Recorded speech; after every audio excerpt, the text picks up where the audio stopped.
falar hoje de cultura popular e Bíblia. Você já ouviu alguma história bíblica narrada como um cordel ou como um repente, por exemplo? Se você já ouviu, você por acaso ouviu umas histórias daquelas bem desconhecidas que você nem imaginava que estavam na Bíblia?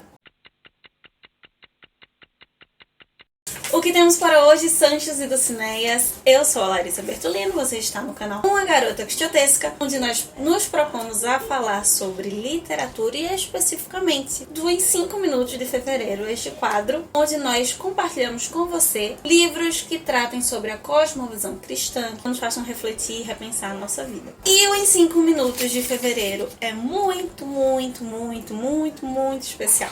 Porque fala sobre o Nordeste, fala de uma das histórias que mais me fascinou quando eu era criança, tem a ver com um dos motivos para eu amar literatura. O cordel é uma das coisas mais icônicas na nossa cultura popular, né? Cordel vem de corda fina, aqueles folhetos feitos na xilogravura, né? Penduradinhos num varal, expostos geralmente nas feiras. Eles acabam misturando várias coisas da nossa cultura, esse tipo de poesia tão popular, a própria xilogravura em si. As temáticas que vão ser abordadas têm muita relação com o imaginário popular, e especialmente com tudo aquilo que tem a ver com contação de história, simbolismo e tradição no Nordeste. O cordel seria uma derivação das cantigas que eram produzidas na Península Ibérica, com o trovadorismo. Esses trovadores cantavam causos ou fatos importantes, tanto o trovadorismo naquela época quanto o cordel. Eles acabam mantendo uma memória coletiva. Por mais que Promessa Mal Feita não se passe no sertão, traz tudo isso à tona, uma certa ressalva e cuidado com uma das coisas que aparecem bastante nos cordéis.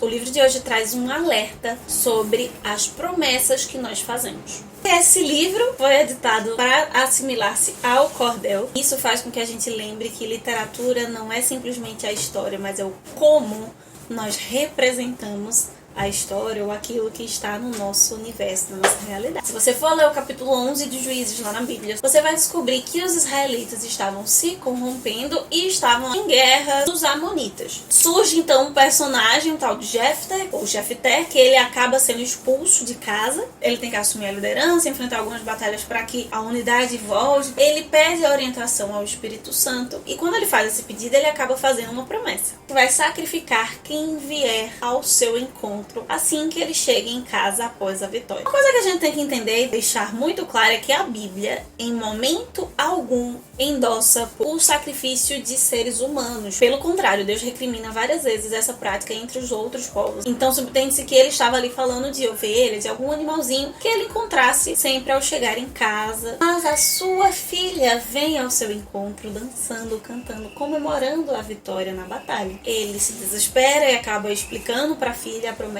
que ele tinha feito. Ela em nenhum momento se apresenta contrária, com raiva do pai. Ela compreende o pacto que ele fez com Deus, aceita a consequência que vai vir para ela. Por causa disso, ela acaba indo, durante um certo tempo, lamentar a sua virgindade, né? Dentro da cultura judaica, como mulher, ser mãe era considerado a maior das bênçãos, e agora, tendo esse voto de celibato, ela dedicaria o resto da sua vida ao serviço de Deus no templo, muito provavelmente, não poderia ser mãe. Ela passa esse momento em lamentação para depois seguir o seu destino como resposta à promessa. E ela, ao invés de se tornar um sacrifício no holocausto, ela acaba se tornando um sacrifício vivo, dedicando o resto da sua vida a Deus. Só que a forma como essa história nos é apresentada em Promessa Mal Feita vai trazendo à tona alguns aspectos dessa narrativa, reflexões importantes para nossa prática cristã, mostrando que esse personagem, na verdade, ele distorce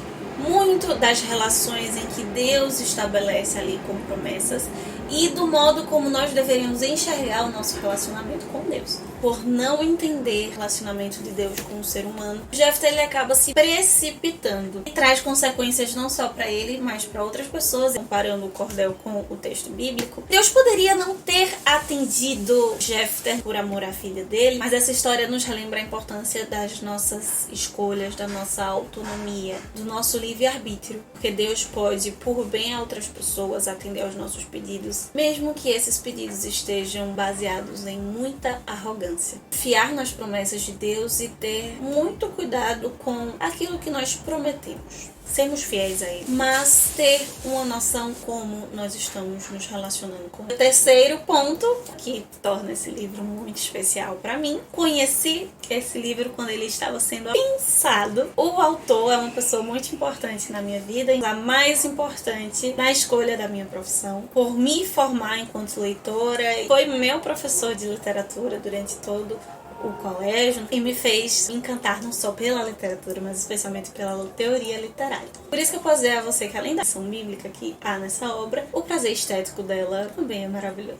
Então é isso, meus queridos cavaleiros andantes. Me conta aqui se você não só conhecia o livro Promessa Mal Feita, mas se você conhecia essa história. Não deixe de nos seguir no @garota_quixotesca para você estar por dentro da nossa jornada de leitura conjunta do Grande Sertão Veredas, daquilo que nós estamos lendo. Enquanto isso, que nós possamos sair da biblioteca e ver muito além dos Manhãs de Vento. Valeu!